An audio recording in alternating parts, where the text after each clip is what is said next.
The Toby Gribben Show podcast. Thank you for downloading this episode of the Toby Gribben Show podcast. Don't forget you can listen to the full show live at shoutradio.org.uk and all of the clips right here on the podcast. Anyway, enjoy the interview.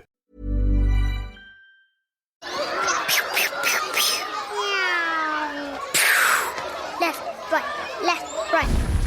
For children of Ukraine, innocence is in the firing line. Your donation will give them food and first aid, water and warmth. Visit unicef.ie to have an immediate impact now.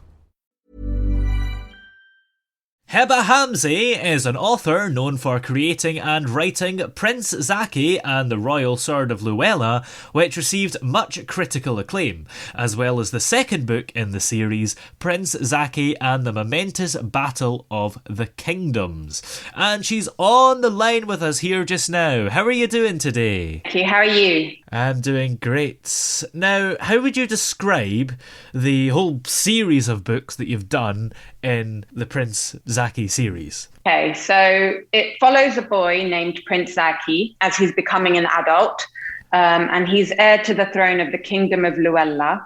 He decides to embark on an expedition across his kingdom to meet the people of his kingdom. He feels that he cannot serve them as their king in the future if he does not know them and know where they live and how they live and so on. And so the story begins there. Yeah. It's not all roses and fairies. There is evil that wants to rid the kingdom of the royal family and take over the Kingdom of Luella.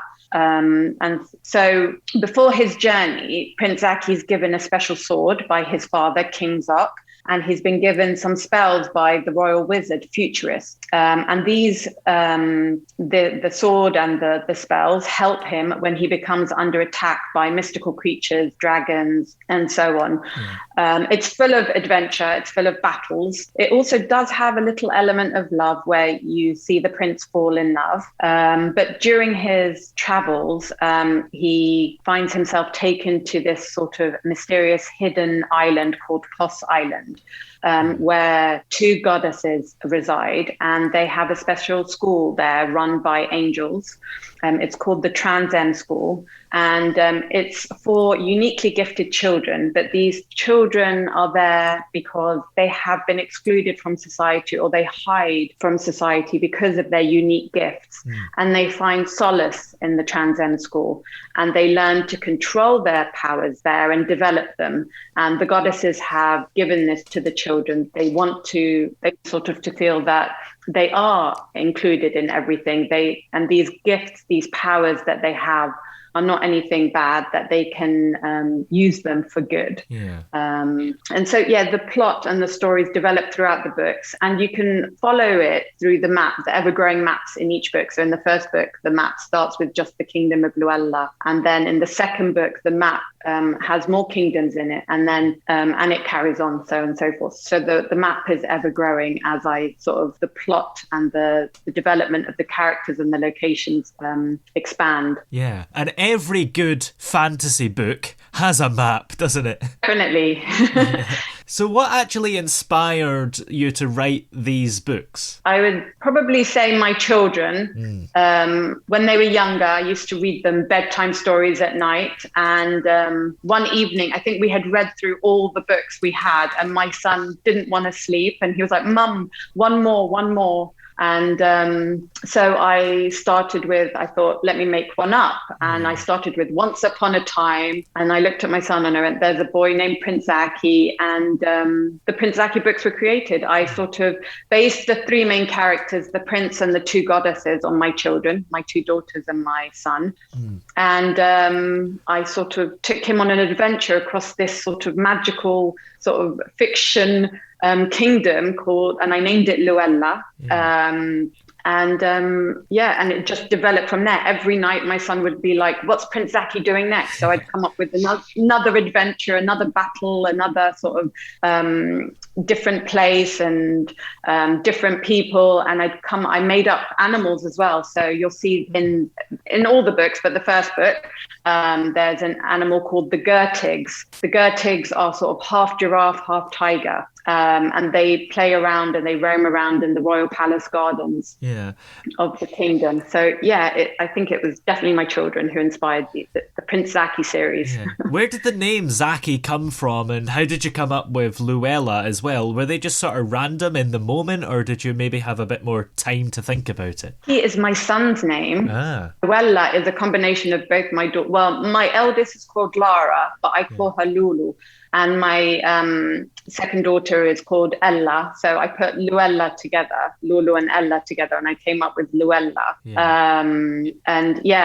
So definitely you can see that my inspiration for these books were my 3 children. Yeah.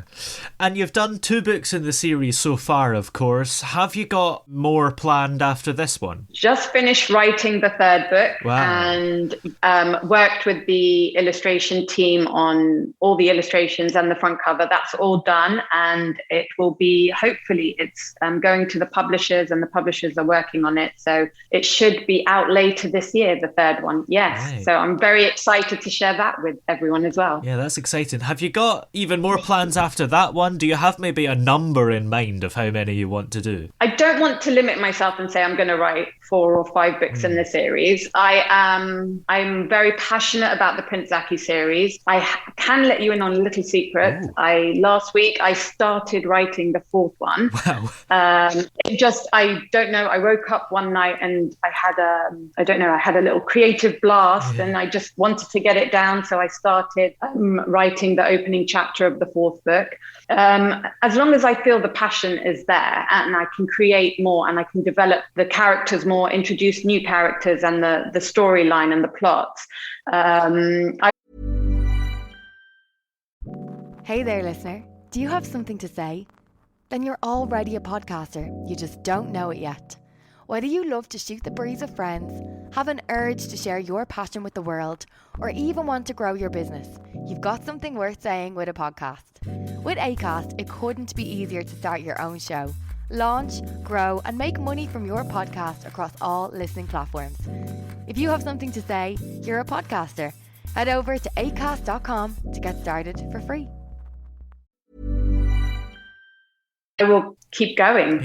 So not going to limit myself with that, with the number yet. And there's some really cool illustrations in the book, aren't there? Who did them? With the first book, the publisher introduced me to a lady they had on their team named Tamar. And I drew rough sketches. I drew the map out and images of sort of Prince Zaaki and his flying horse, Strong Heart, and things like that. And it was and I sent a lot of descriptive pieces about them. And it was just a lot of back and forth between me and the illustrator, Tamar. And she sort of put it all together and came up with these beautiful images in the first and second book. I will also say the front cover of the second book was done by White Magic Studios here in England. I worked with them on the video trailers. They did 2 video trailers for each of 1 video trailer per book. So there's 2 video trailers out right now for the books. And they did the front cover of the second book. And they've actually done the front cover and all the illustrations for my 3rd book for me. So very excited to share that with you. Yeah, absolutely. So what actually got you interested in writing in the first place then? I would definitely say that would probably be my primary school teacher, Miss Gamble.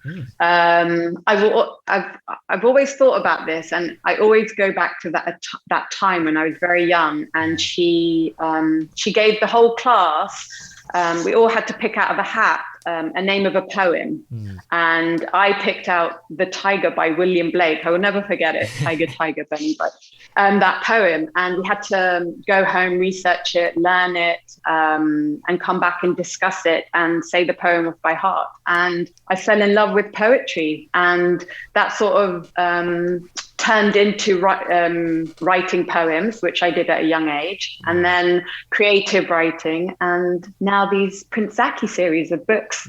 Yeah, and for a lot of people, it would maybe be quite hard to write 4 books and possibly more in the same series. So what actually motivates you to keep going and writing? Is it just you still feel there's more story to tell? I agree with that. There is still more that I can tell in these series, and I do try and make them relevant to what's going on today so that readers can associate themselves and find, that happened to me, or I'm going through that, and how does Prince Zaaki deal with this, or how does another character deal with this? So there are I do put some values into the book, but motivating me as well to keep going in the sort of same series.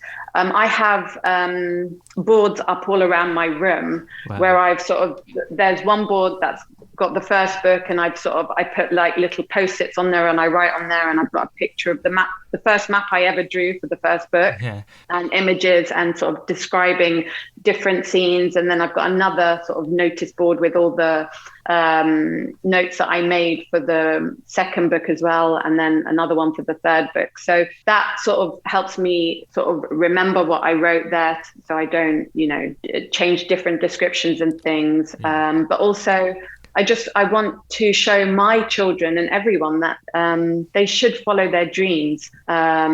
Seeing my children grow up into the young adults they are now, I want them to know that, you can follow your dreams with hard work and believing in yourself and having that support system. My kids always encouraging me, and they love the Prince Zaaki books. And so it's nice to share with them, but also to show them, I want you to follow your dreams, because you can achieve anything by doing that. I mean, as I said before, I've always loved poetry, and I have written a book of poems as well, which I hope one day I'll publish. And also I want to, I have a lot, I want to write a cookbook. I was born in Beirut, Lebanon, and at a very young age, my parents fled the country. I think I was between the ages of 1 and 2 when we fled the country because of the unrest.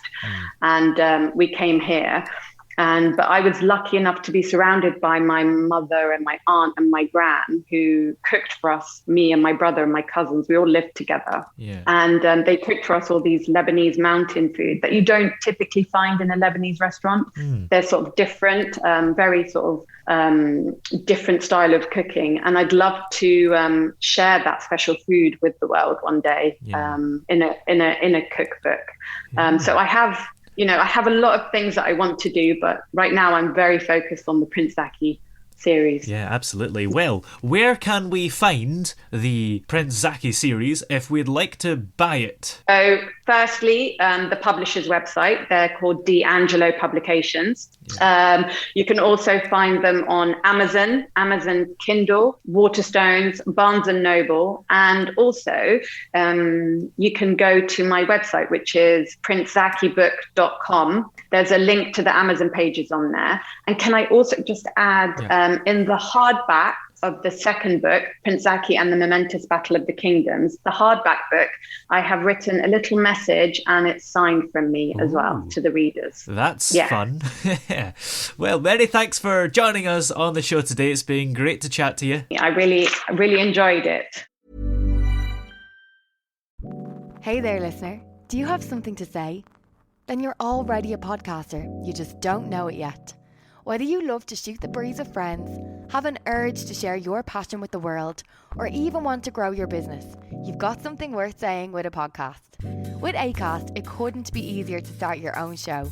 Launch, grow, and make money from your podcast across all listening platforms. If you have something to say, you're a podcaster. Head over to acast.com to get started for free.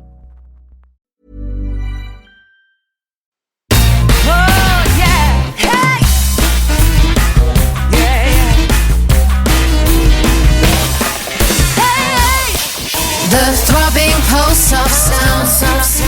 The Toby Gribbon Show.